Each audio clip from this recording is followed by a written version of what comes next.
நாட்டின் பல பகுதிகளில் மழை அல்லது இடியுடன் கூடிய மழை பெய்யக்கூடும் என வளிமண்டலவியல் திணைக்களம் எதிர்வு கூறியுள்ளது. இன்றைய வானிலை தொடர்பான தகவல்களை அறிந்து கொள்வதற்காக வளிமண்டலவியல் திணைக்களத்தின் வானிலை அதிகாரி முகமது சாலிஹினுடன் தொடர்பினை ஏற்படுத்துகின்றோம். வணக்கம் சாலிஹின். வணக்கம் சந்திரிகா. இன்று நாட்டின் பெரும்பாலான பகுதிகளில் மழை பெய்யக்கூடிய சாத்தியம் காணப்படுகின்றது. கிழக்கு மற்றும் ஊவா மாகாணங்களில் மழை பெய்யக்கூடும். இதேவேளை வடமத்திய மற்றும் மத்திய மாகாணங்களின் பல இடங்களிலும் அம்பாந்தோட்டை மாவட்டத்திலும் மழை பெய்யக்கூடும்.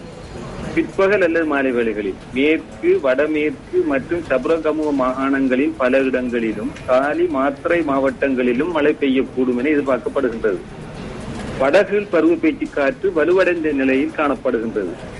இதன் காரணமாக நாட்டிலும் நாட்டை சூழவுள்ள கடற்பிராந்தியங்களிலும் மணித்தியாலத்துக்கு 50 கிலோமீட்டரிலும் அதிகரித்த வேகத்தில் காற்று வீசக்கூடும் எனவும் எதிர்பார்க்கப்படுகின்றது.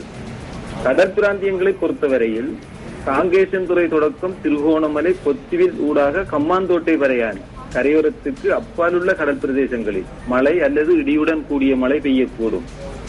ஏனைய கடற்பிரதேசங்களில் மேலே குறிப்பிட்ட பிராந்தியங்கள் தவிர்த்த ஏனைய கடற்பிரதேசங்களின் பல இடங்களில் குறிப்பாக பிற்பகல் அல்லது மாலை வேளைகளில் மழை அல்லது இடியுடன் கூடிய மழை பெய்யக்கூடும்.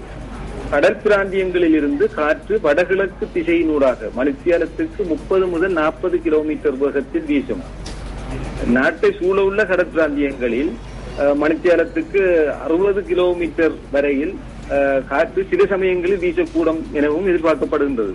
இவ்வாறான வேளைகளில் கடற்பிரதேசங்கள் இடைக்கிடையே கொந்தளிப்பாகவும் காணப்படும். நன்றி சாலிஹின். இன்றைய வானிலை தொடர்பான தகவல்களை எமக்கு தொலைபேசியூடாக நேரடியாக வழங்கியமைக்கு.